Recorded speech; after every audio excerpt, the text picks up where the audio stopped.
Bom dia, Paula. Bom dia a você de todo o Brasil. Hoje, quarta-feira, dia 6 de abril, estamos ao vivo aqui dos estúdios da Canção Nova em São Paulo. Aí eu já vou te mostrar o tempo aqui na capital. Agora tem sol com muitas nuvens e pode chover à tarde. A máxima por aqui chega aos 27 graus. O Papa Francisco voltou a fazer um apelo pela paz na Ucrânia. Chamou a atenção ao grito de tantos inocentes que estão sofrendo com a guerra. Aqui no Brasil, as escolas buscam se preparar melhor para ajudar os alunos na socialização, depois de 2 anos de isolamento. O outono chegou, saiba também quais os cuidados tomar nessa estação. Hoje vamos dar dicas para viver bem esse tempo. Aqui você fica bem informado sobre os principais assuntos desta manhã. Vamos agora para um breve intervalo com imagens lá do Rio de Janeiro. A cidade maravilhosa tem sol com aumento de nuvens agora pela manhã e pancadas de chuva à tarde. Os termômetros ficam entre 22 e 35 graus.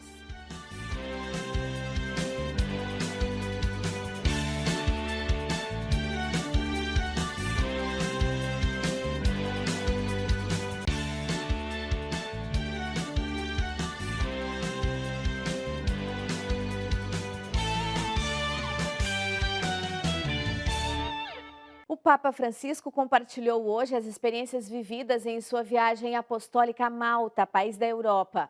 No encontro com peregrinos, Francisco demonstrou muita preocupação com a realidade da Ucrânia. Pediu atenção ao grito de tantos inocentes que estão sofrendo com a guerra. O Túlio Fonseca traz mais informações direto de Roma. Bom dia, Túlio. Um bom dia para você, Adelita. Também desejo um ótimo dia para todos aqueles que nos acompanham. E pois é, hoje durante a catequese o Papa Francisco fez um resumo daquilo que foi a sua viagem para Malta, contou para os peregrinos presentes na aula Paulo VI as etapas da importante viagem que ele fez nesse último final de semana. E Francisco destacou 3 palavras-chave que resumem um pouco daquilo que foi sua experiência em Malta. A primeira é um acolhimento com rara humanidade. O Papa disse que essa é uma frase também de São Paulo, quando ele narra a sua experiência de acolhimento em Malta, mas que ele percebeu ali, estando com os fiéis malteses, com aquelas pessoas que o acolheram, uma abertura muito grande para, com muita humanidade, acolher as pessoas que passam por ali, e destacou essa característica do povo maltês tão importante. A outra palavra-chave é a questão da migração. O Papa Francisco disse que durante toda a viagem ele tocou muito neste tema, principalmente quando visitou o Centro para Migrantes João 23, e ali percebeu que aquelas pessoas são cuidadas com dignidade, são acolhidas ali com respeito. A terceira palavra-chave que o Papa Francisco trouxe é a questão da evangelização. O Papa destacou que ali em Malta os cristãos trazem no seu DNA aquilo que foi também o testemunho do apóstolo Paulo, o desejo da evangelização, e Francisco deixou claro que a vocação da igreja é a alegria do evangelho, que nós não podemos esquecer isso, esse é um tesouro da nossa fé. Já no final da catequese, o Papa Francisco fez novamente um forte apelo pela realidade da Ucrânia. Disse que ficou sabendo com muita tristeza do massacre acontecido na cidade de Bucha e disse que as vítimas são inocentes e que elas precisam de muita ajuda, precisam de atenção. E durante 1 minuto de silêncio, o Papa Francisco rezou por essa realidade, convidou todos os peregrinos ali presentes a rezarem junto com ele.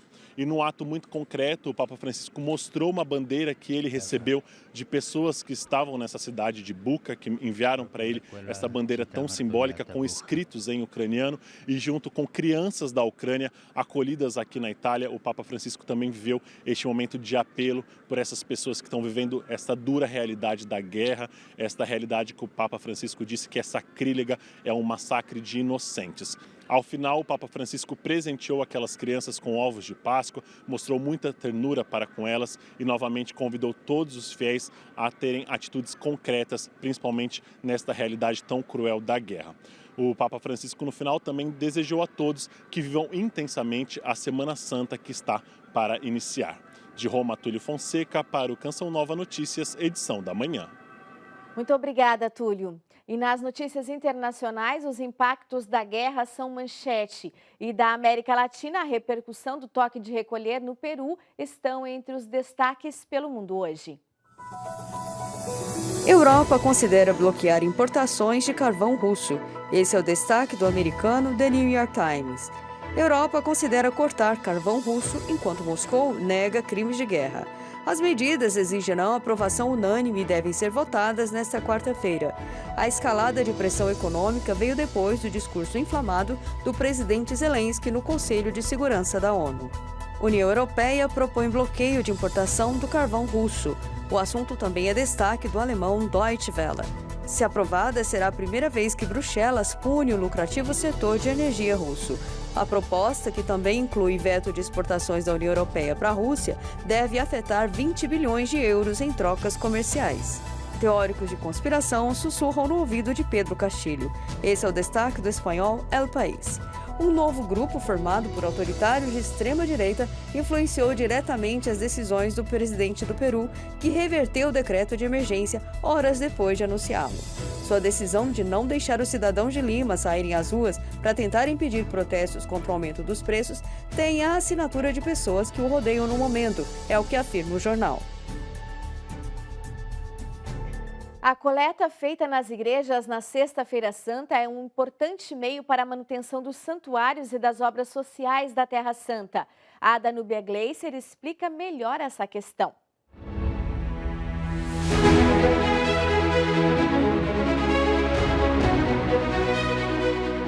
Há mais de 800 anos, os franciscanos estão presentes na Terra Santa e, por meio dos ritos litúrgicos, levam aos fiéis locais e peregrinos uma profunda espiritualidade com os lugares da vida, morte e ressurreição de Jesus. Os franciscanos preservam e cuidam dos santuários e também zelam pelas pessoas que são as pedras vivas da Terra Santa. Si può parlare innanzitutto di questa solidarietà. Podemos falar dessa solidariedade entre os cristãos e da ajuda que a Igreja Católica dá à Igreja local na Terra Santa, que guarda tanto as pedras dos lugares santos como as pedras vivas que moram ao seu redor. Pietre dei luoghi santi e anche le pietre vive che stanno attorno ai luoghi santi. Generosidade expressa de maneira concreta nas obras realizadas pela Custódia.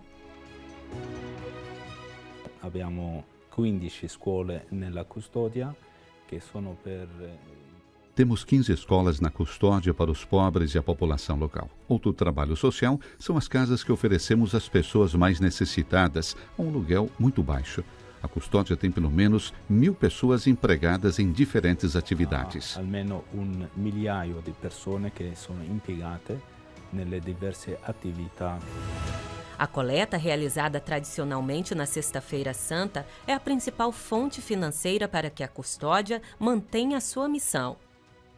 La colletta del Venerdì Santo è la risorsa principale. A coleta da Sexta-feira Santa é o principal recurso da custódia da Terra Santa e com ela cobrimos pelo menos 70% das despesas. As obras da custódia, a manutenção dos santuários e as obras sociais. Santuari, il mantenimento delle nostre opere sociali.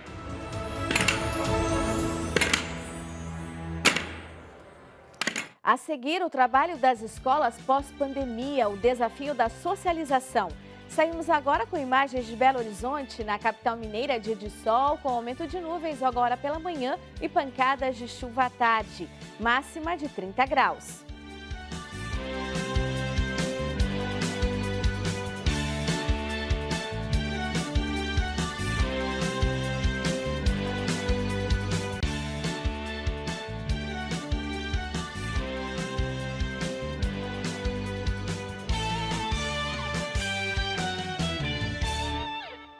Canção Nova Notícias, a edição da manhã está de volta e agora vamos falar de educação. Depois de muito tempo em isolamento, as escolas estão se preparando para uma melhor socialização dos alunos.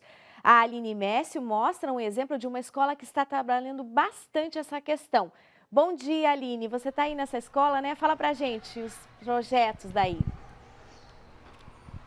Bom dia, Adelita. Bom dia a todos que acompanham a Canção Nova Notícias. Isso mesmo, Adelita. Eu estou aqui no Colégio Madre Cabrini e por aqui eles estão trabalhando bastante essa socialização. A gente vai entender um pouquinho mais disso com a diretora do colégio, Marisa Esther Rosseto. Bom dia, Marisa. Como esses alunos voltaram aí ao presencial? O que vocês estão fazendo para trabalhar a socialização? Bom dia a todos e a todas. Bom dia, então. Os alunos voltaram mais agitados, é fato, sedentos assim, de espaços abertos, com uma necessidade muito grande dessa sociabilização entre os pares iguais, que já é uma característica muito forte da contemporaneidade, né? Onde a gente vê as configurações familiares com poucos filhos, então essa sociabilização entre os pares iguais, muito importante para o desenvolvimento das crianças, dos adolescentes e dos jovens, tem tipicamente ocorrido nas escolas. E claro, junto com isso vem os conflitos, vem as brigas, enfim. Nós temos na escola, já tínhamos, né, alguns projetos desenvolvidos dentro do currículo e fizemos algumas readaptações nas próprias assembleias. Nós temos um trabalho com projeto de vida. Dentro do projeto de vida, a gente trabalha o desenvolvimento das habilidades e competências socioemocionais pautadas na teoria da Big Five.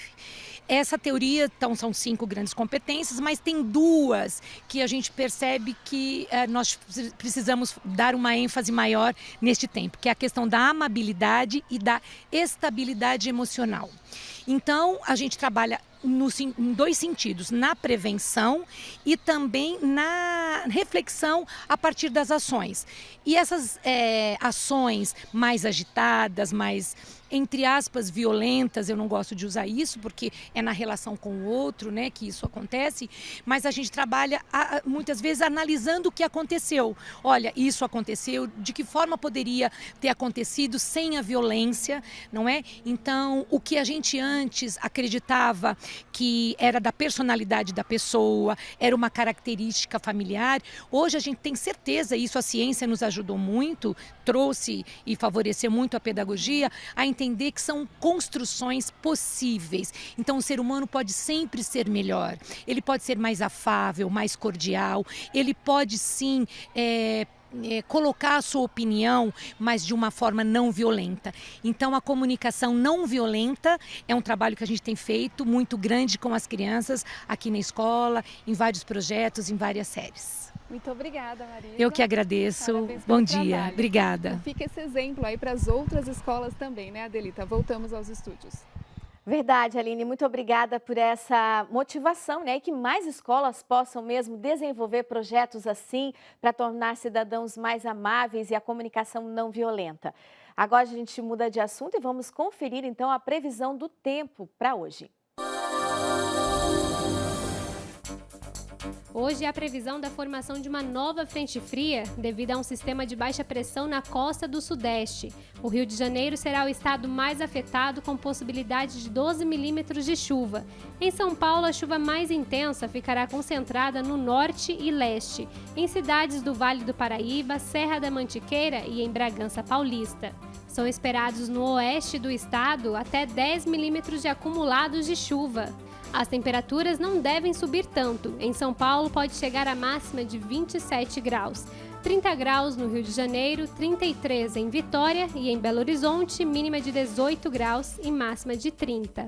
A chuva acontece por todo o país, permanecendo forte nas áreas mais escuras do mapa, ainda do litoral do Rio Grande do Norte até o Maranhão, sobre quase todas as áreas do norte e no sul, chuva concentrada no leste do Paraná e Santa Catarina. E os acumulados podem atingir os 20 milímetros na região litorânea do Nordeste, 18 no Acre e 16 milímetros em Tocantins. O sol vai brilhar mais forte no centro-oeste, onde terá tempo firme e seco, com temperaturas que variam entre 18 e 31 graus em Brasília, 20 e 33 em Goiânia e 23 e 34 graus em Cuiabá. Já estamos no outono, muita gente gosta desse tempo de clima mais moderado, mas é sempre bom lembrar algumas dicas especiais para essa estação. A nutricionista Rosineia Biguetti dá dicas valiosas para manter a saúde no outono.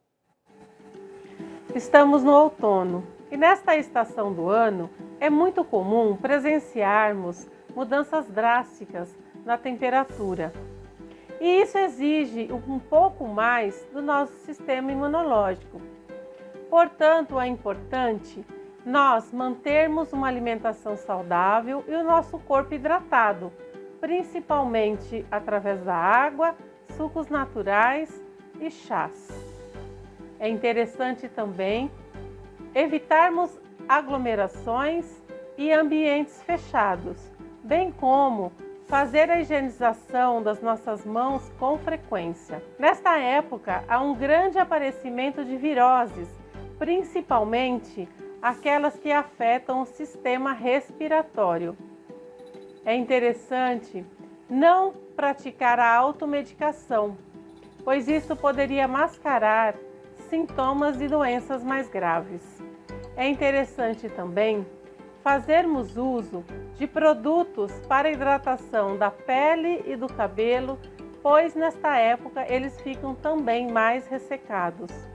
E fazermos uso também de umidificadores de ambientes, pois o ar fica mais seco, o que dificulta a respiração.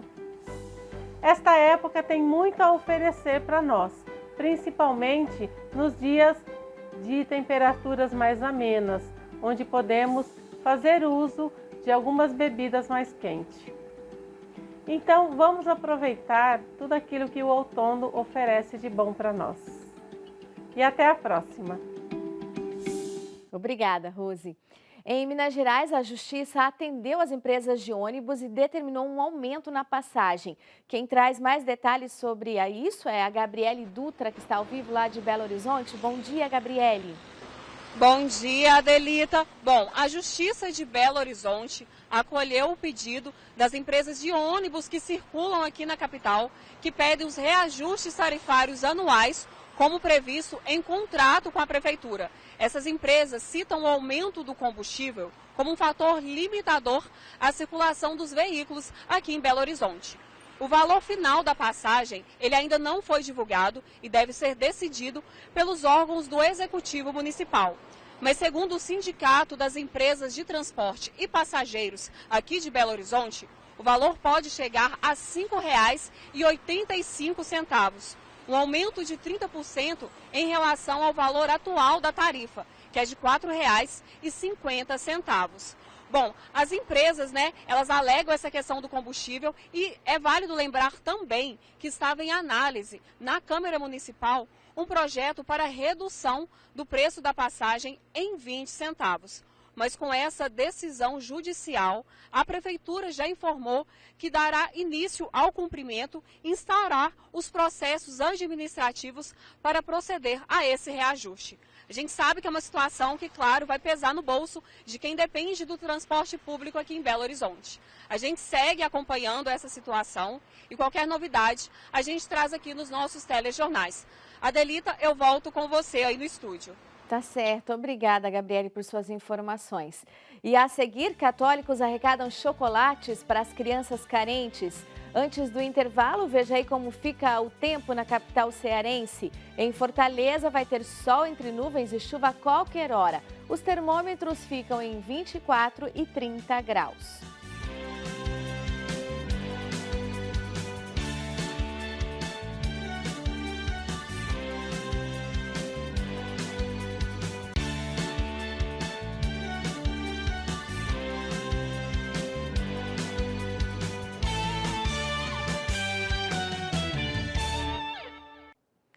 Viajar de avião ficou mais caro. O preço das passagens aéreas subiu em até 40% somente no mês de março. Sobre esse assunto, nós vamos conversar agora com a Aliana Nunes, lá em Brasília. Bom dia, Aliana.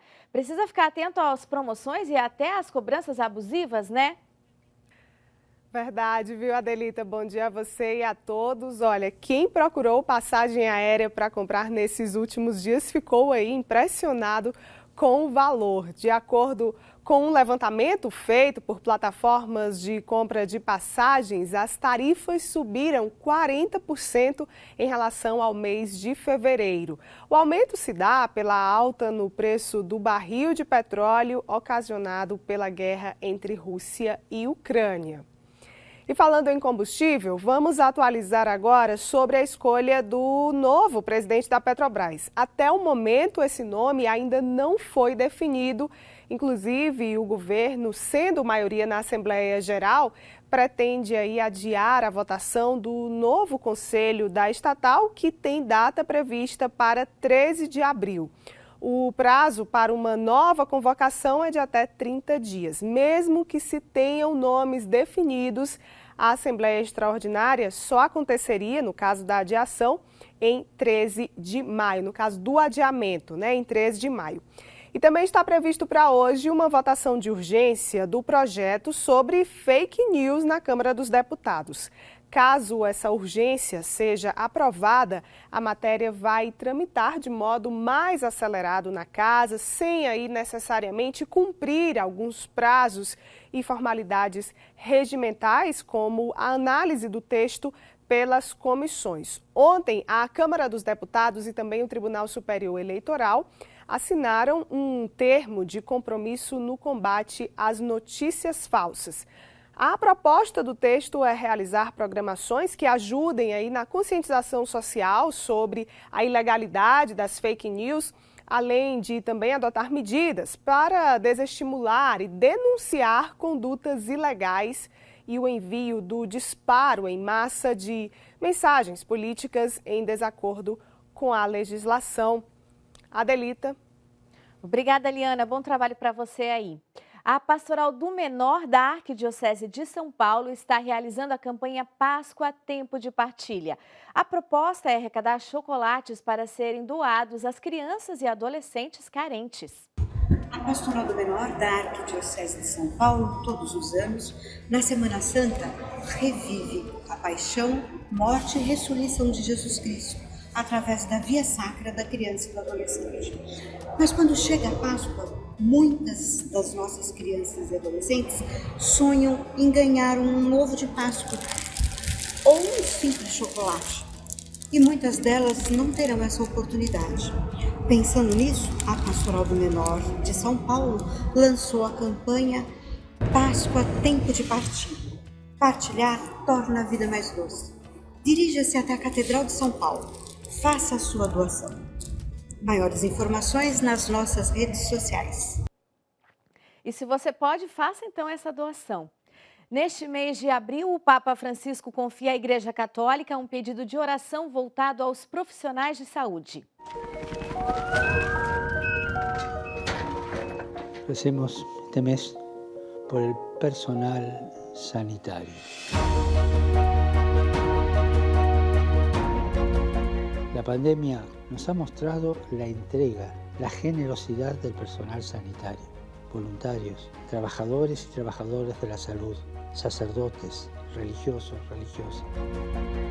Pero esta pandemia también ha puesto en evidencia que no todos tienen acceso a un buen sistema sanitario público.